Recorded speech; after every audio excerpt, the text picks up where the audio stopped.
Today, we've got a really critical mission, actually. We want to cut through all the hype and really lay out a kind of strategic blueprint. Hmm. We're tackling what some are calling the triple helix of modern business risk. So that's artificial intelligence, cybersecurity, and of course, data privacy. Yeah, absolutely. And look, for any organization listening, these three things, they're just not separate anymore. You can't have siloed departments handling them. Right. All the material we looked at makes it clear. Failing to manage how they connect, that's a major strategic mistake now. Think about it like this, right?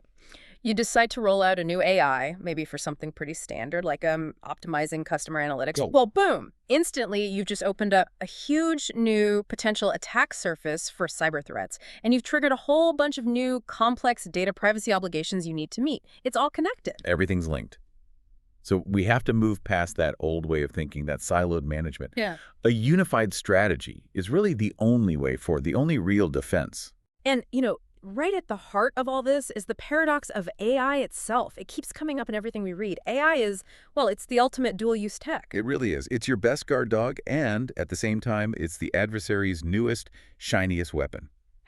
So on the defense side, what makes it revolutionary there? Well, defensively, AI is a game changer. It's a huge force multiplier, especially for, those security operations centers, the SOCs that are often totally overwhelmed. Right. Humans just can't sift through petabytes of network data in real time. It's impossible. But AI, it can. It's fantastic at spotting brand new threats, those zero-day vulnerabilities that a human analyst might completely miss. Okay. And the data backs this up. Right. It's actually reducing the time it takes to spot and contain data breaches by almost 100 days. That's significant. Wow. Okay. Sounds like the ultimate digital protector then. But you said it's dual use. So what's the flip side? The flip side is that the same tech, particularly generative AI, has drastically lowered the barrier for cybercriminals. Well, now even less sophisticated attackers can automate finding security holes. And they can create custom malware, stuff that changes its own code, polymorphic malware, to slip past detection systems in real time. Okay, that's worrying. That dual nature really sets the stage for these huge strategic dilemmas that companies are grappling with everywhere. This isn't just about plugging systems together. It's about managing these deep conflicts. Okay, let's dig into those conflicts. What's the first big one? The first one is what we can call the data dilemma. It's fundamental. Right. We know AI needs just enormous amounts of data. Terabytes, petabytes even. Yeah. Just to get trained properly, to be accurate enough to be useful, right? Data is the fuel. Exactly. It's the fuel. Oh. But that's where the conflict starts. This need for huge scale bumps right up against a core privacy principle, data minimization. Right. Like in the GDPR. Precisely. Regulations like GDPR are very clear. Yeah. You should only collect and use the personal data that is strictly necessary for the specific thing you said you'd use it for. So the very thing making your AI powerful, that giant lake of data, is also potentially your biggest liability. If there's a breach, I mean. That's exactly. It's your biggest asset and your biggest potential liability all at once. It's a really tough balancing act for businesses. And I imagine it gets even trickier. Oh, it does. Especially when you get to the transparency paradox. Mm. The most powerful AI models today, these deep learning networks, they're essentially black boxes. Meaning we can't see how they reach a decision. Pretty much. The way they work involves billions of connections, incredibly complex internal states. So often we just can't point to exactly why the model said yes or no. The logic is opaque. But wait, people and regulators want to see inside, right? They're demanding a glass house. I remember reading about the GDPR's right to an explanation. You got it, Article 22. If an automated system makes a significant decision about you denies a loan, rejects a job application, maybe flags a health issue, you have a right to understand the basic logic behind it. So companies have to choose between the super powerful black box AI and maybe a less powerful but understandable glass house model. That's often the trade-off they face, yes. Do you go for the absolute peak performance, the competitive edge from the black box? Or do you prioritize transparency and explainability with a simpler model, maybe sacrificing some accuracy, to meet those legal demands? But isn't that just a temporary problem? I mean, aren't researchers working on ways to explain the black boxes, like, after the fact? They are, absolutely. That whole field is called explainable AI or XAI, and there are tools. But right now, the explanations they provide are often, Well, they're approximations. They give you a general idea, but maybe not the full, auditable, step-by-step logic that a regulator might demand in a really high-stakes situation. I see.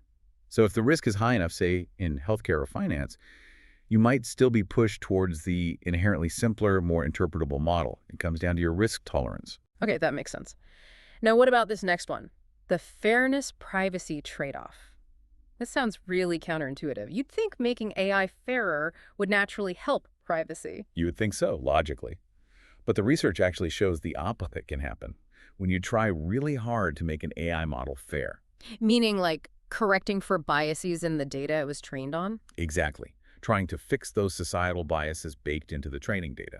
To do that properly, the model often has to essentially memorize very specific details about smaller, underrepresented groups.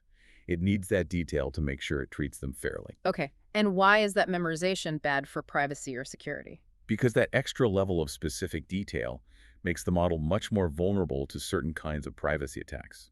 Specifically, something called membership inference attacks. Membership inference? What's that? It's where an attacker can cleverly query the model, ask it lots of questions, until they can figure out, with high confidence, aha, that specific person's data was definitely part of the original training set. Whoa, that's a direct privacy violation. It is. And potentially a leak of valuable training data IP, too. So the very act of trying to improve fairness can inadvertently make it easier to compromise the privacy of the individuals whose data was used. Wow. Okay, that really highlights the need for careful oversight, doesn't it? Serious governance involving lots of different people. It absolutely does. Yeah. Which leads us straight into the threat landscape itself. Because adversaries are now actively using these dilemmas and AI itself to launch bigger, scarier attacks. Right, like with social engineering, Okay. phishing emails and things. Exactly. Those old telltale signs, the bad grammar, the slightly weird phrasing, phishing email, they're pretty much gone now. Because AI can write convincingly. Generative AI can craft incredibly realistic, context-aware emails, social media posts, you name it, at scale. The security filters companies built years ago, they often just don't catch this stuff anymore. And it's not just text, is it? I heard about voice. Voice phishing, or vishing, it's exploding. The sources we saw cited a massive jump, something like a 432% increase reported in late 2024. It's driven by AI's uncanny ability to clone a voice. Yeah. You only need a few seconds of audio, maybe from a public talk, a social media video. And it can fake someone's voice. Perfectly. Imagine getting a panicked call. The voice sounds exactly like your CEO, or maybe even your kid, demanding you wire money immediately or give up some confidential login. That kind of emotional manipulation bypasses all the standard training. That's terrifying. Okay, so AI helps attackers trick humans. What about attacking the AI systems themselves? Yes, that's the other side. Your AI models, your algorithms, they're valuable intellectual property now. And they're targets for a whole new category of technical attacks called adversarial attacks. Okay, let's break those down, because sometimes they sound similar. There are attacks on the data used to train the AI and attacks on the AI after it's built, right? Correct. First up is data poisoning. Think of this like contaminating the raw materials in a factory. Attackers subtly sneak malicious or misleading data into the massive data sets used for training. Why? What does that achieve? The goal is either to compromise the final model, maybe make it unreliable, or more sinisterly, to create hidden backdoors. For example, you could poison a spam filter's training data so it learns to always classify emails from a specific malicious source as safe. Okay, so you sabotage the model before it's even finished. What about attacks on the finished product, the AI running out in the world? Right, those are mainly evasion attacks. This happens once the AI model is deployed and operating. The attacker makes tiny, often invisible to humans, changes to the input data it's analyzing. Like what? Could be changing just a few pixels in an image file or slightly tweaking the code signature of a piece of malware, just enough to trick the AI model into making the wrong decision, like misclassifying malware as safe, allowing it to slip past defenses. It's like subtly changing the key before putting it in the lock. Sneaky. And then there's just outright theft. Yep. Model extraction or model theft. Here, the attacker doesn't need to break in directly. They just repeatedly query your AI model through its public API. Right. Maybe it's a chatbot or an image analysis tool. They ask it enough questions, feed it enough inputs, and analyze the outputs until they can basically reverse engineer and steal a working copy of your proprietary model, your secret sauce. Then they can use it themselves or sell it. That's a huge IT risk. But you mentioned something earlier that sounded almost words because it's accidental. Shadow AI. Ah, yes, shadow AI.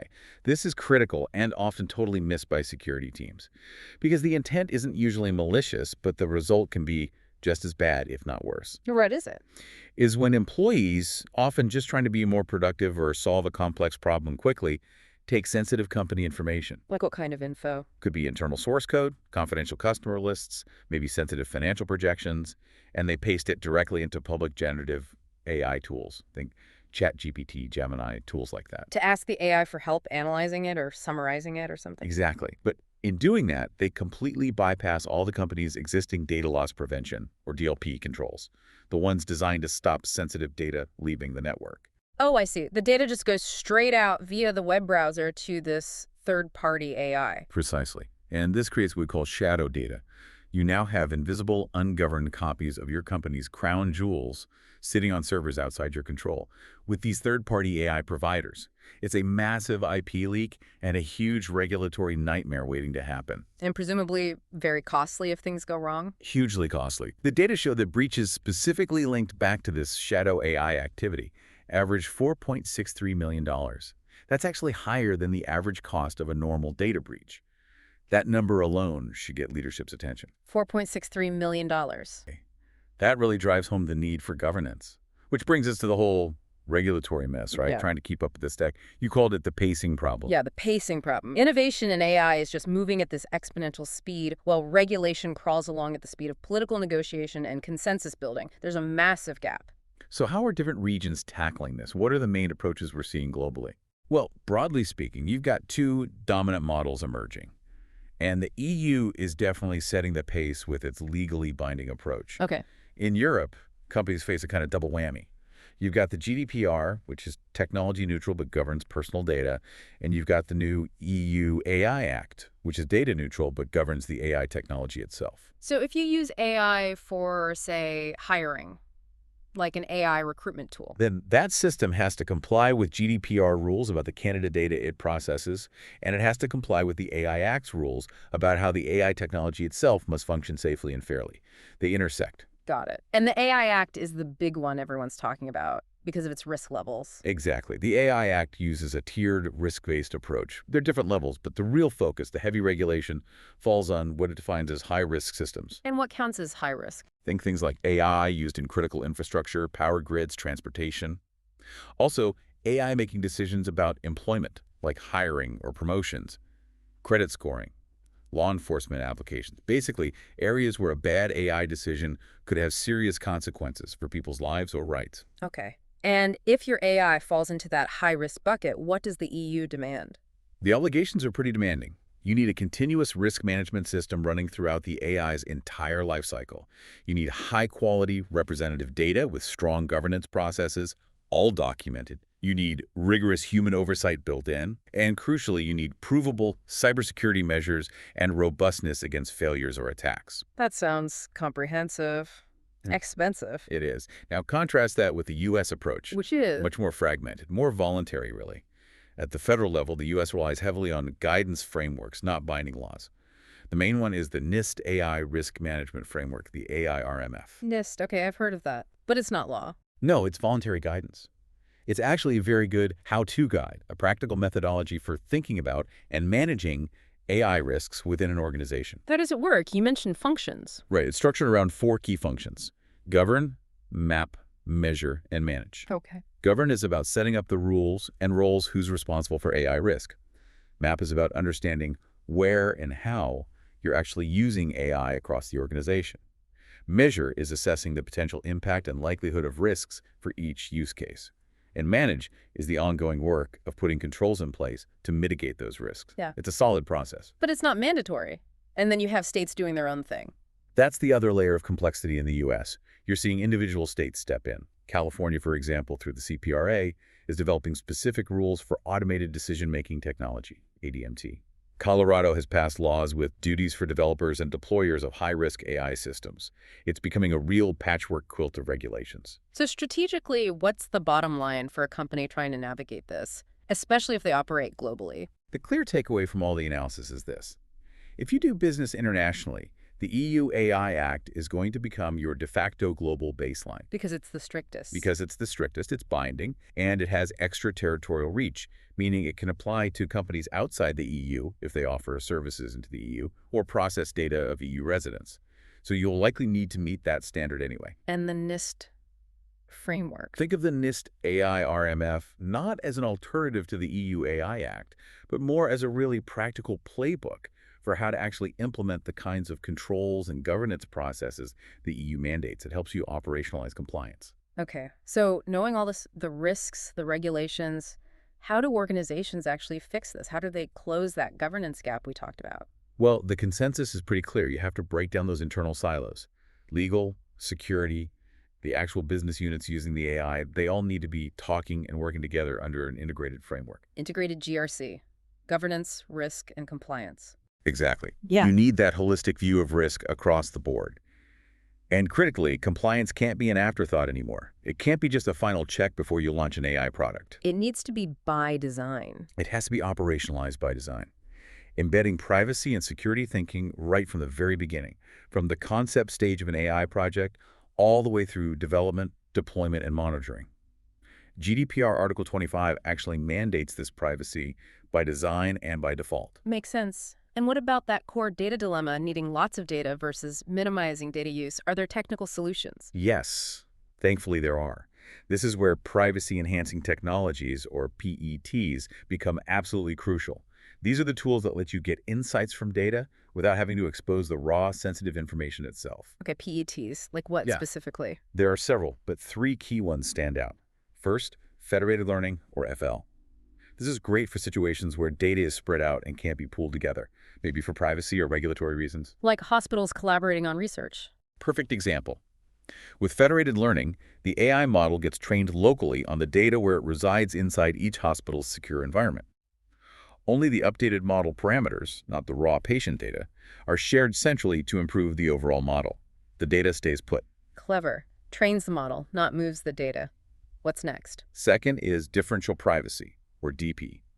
This is about adding carefully calculated statistical noise or randomness, either to the data set itself or to the results of queries run against it. Adding noise, doesn't that mess up the analysis? It sounds like it would, but it's done mathematically so that individual privacy is protected. You can't reliably re-identify any single person in the data, but the overall patterns and insights from the group remain accurate. It lets you see the forest, statistically, without revealing the individual trees. Okay, DP. And the third PT, you mentioned a holy grail. Ah, yes.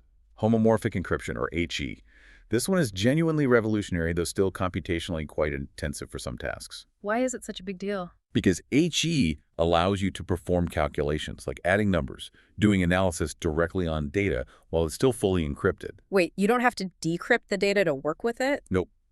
The data stays encrypted throughout the entire computation process. It never needs to be exposed in its raw form. This potentially eliminates the single biggest vulnerability point in most data processing pipelines the moment data is decrypted for use. Wow. Okay, HE, so FL, DP, HE. These PTs are key tools. Absolutely essential tools for navigating that data utility versus privacy tightrope. And look, the business case for actually investing in all this, the integrated governance, the PETs, the robust security, it seems pretty overwhelming when you look at the numbers. It really is. We know consumer trust around AI is shaky. One study said 70% of Americans have little or no trust in how companies use AI with their data. That's a huge hurdle. And the cost of failure is massive. Astronomical. The average cost of a data breach, according to the latest 2025 figures, is hovering around $4.44 million. But here's the flip side. The ROI for investing in defense. Organizations that make extensive use of security AI and automation, they save, on average, $1.88 million on breach costs compared to those who don't. That's a big saving. And they contain breaches nearly 100 days faster. Think about that, closing a security hole in 214 days versus letting it linger for 321 days. Huge difference in damage limitation. And didn't we have a specific number for breaches linked to that shadow AI problem? We did, and it reinforces the point. Breaches traced back to employees pasting data into public AI tools. They averaged $4.63 million, even costlier than the average breach. The financial incentive to get control of this is crystal clear. So, given all this, what are the most urgent, practical steps leadership should take right now, like Monday morning actions? The sources really point to two immediate priorities. First, formalize governance. No, this isn't optional. You need to establish a senior-level cross-functional committee. Like an AI ethics and risk committee. Exactly. With representatives from legal, IT security, data science, the business lines, maybe even HR and ethics.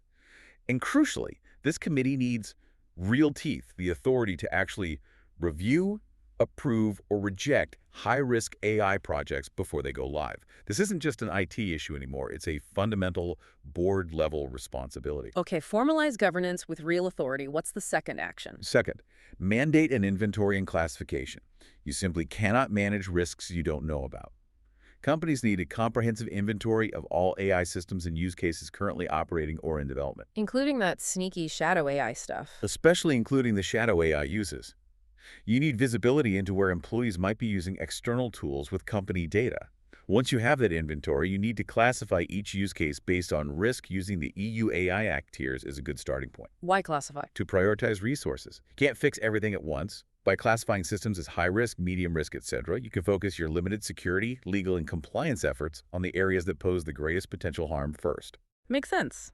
Govern, then inventory, and classify. Those are the immediate foundational steps. It's clear the conversation about AI risk has shifted, right? Right. It's moved decisively out of the server room and into the boardroom. This convergence of AI, security, and privacy risk demands that unified defense strategy we talked about, guided by integrated policies and powered by these new technologies like PETs. Which leaves us, and you listening, with a final thought to chew on. We heard that a shocking 86% of CEOs admit they lack confidence that their current AI systems are adequately protecting sensitive data.